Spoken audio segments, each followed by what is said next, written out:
To the 48th ASEAN Gilatag Summit og gipalanog na ni President Ferdinand Marcos Jr. ang mga lakang sa tibok habagatang sidlakan sa Asia human sa pagpahigayon sa nagkadiyang tigom subay sa 48 nga Association of Southeast Asian Nation kun ASEAN Summit kagahapon adlaw Mayo 8. Usanahan ay ang mga prioridad nga mga hisgutanan sa summit asoy sa presidente nga miagi una kini og ministerial meetings, senior official meetings ug technical working groups. Ang tulo ka mga prioridad nga gihatagan og pagtagad atol sa mga tigom sa ASEAN mao ang seguridad sa enerhiya, sa pagkaon ug kaayuhan sa mga Pilipinong nanarbaho sa habagatang sidlakan sa Asia. Duha ka lakang ang nakab-ot sa ASEAN sa hilisgutanan sa seguridad sa enerhiya.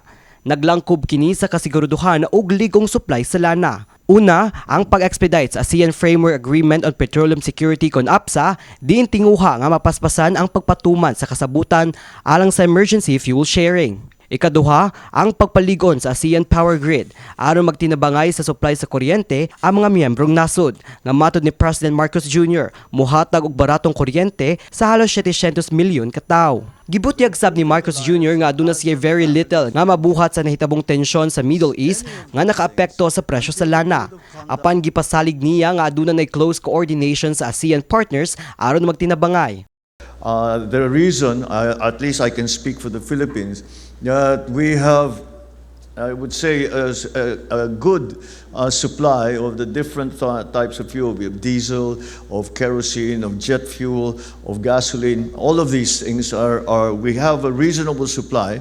Giduso sab sa mga leader ang food security. Mao kini ang pagpadayon sa import ug export sa mga essential goods ubos sa mahinungdanong presyo ug lig-unon ang patigayon sa miyembrong nasod. Ang lakang nga nahiskutan sa mga leaders mao ang pagsuporta sa mga micro, small to medium enterprises kon MSMEs sa mga mag-uuma ug ASEAN-led food reserve system. We also called for the swift ratification of the upgraded ASEAN Trade in Goods Agreement, or ATIGA, which modernizes regional trade, eliminates non-tariff barriers, and builds on ATIGA's landmark achievement of making ASEAN virtually tariff-free. Gipahimugatan sab ang kayuhan sa mga overseas workers sa Southeast Asian countries. Matod ni Marcos Jr., nagkasinabot ang mga leader nga adunay paspas nga koordinasyon, ligong komunikasyon sa matag gobyerno o assistance kung gikinahanglan ang evacuation o repatriation.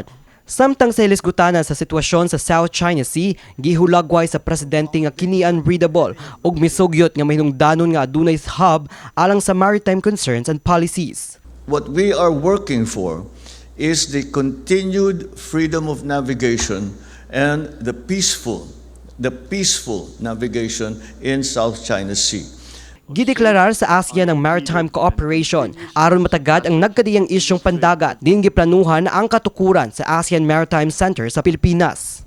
Lakip sab sa mga lakang nga nasabutan sa ASEAN mao ang deklarasyon sa Empowerment of Youth in Climate Action and Disaster Resilience ug ASEAN Convergence on Disaster Response nga matod ni Marcos makapaligon sa koordinasyon sa matag rehiyon panahon sa mga emerhensiya. Gipahimugatan ni President Marcos Jr. ang kamahingdanon sa pagsalmot sa mga leader nga sakop sa ASEAN aron makumpronta ang mga suliran nga giatubang sa tibuok rehiyon.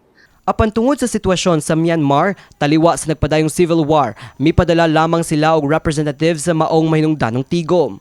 Sa iyang bahin, mipatinaw hinuon si Marcos nga pabilin nga kabahin sa ASEAN member states ang maong nasod. Thank you. Well, there is no need to further recognize Myanmar. The government of Myanmar has been recognized, and that's why Myanmar is a member state. And however, because of the situation in Myanmar, where there is a humanitarian disaster that's going on, there's continued fighting going on. There is a impending. There is what is a low-level civil war still going on. Dugang ni Marcos nga ang Myanmar dili lamang kabahin sa pundok sa aspeto sa patigayon apan sakop sa ASEAN family nga sa paghulagway pa sa presidente usa ka trahedya kun ang usa ka miyembro sa pamilya mabiyaan. Kini si Mark Ermas alang sa My TV Cebu.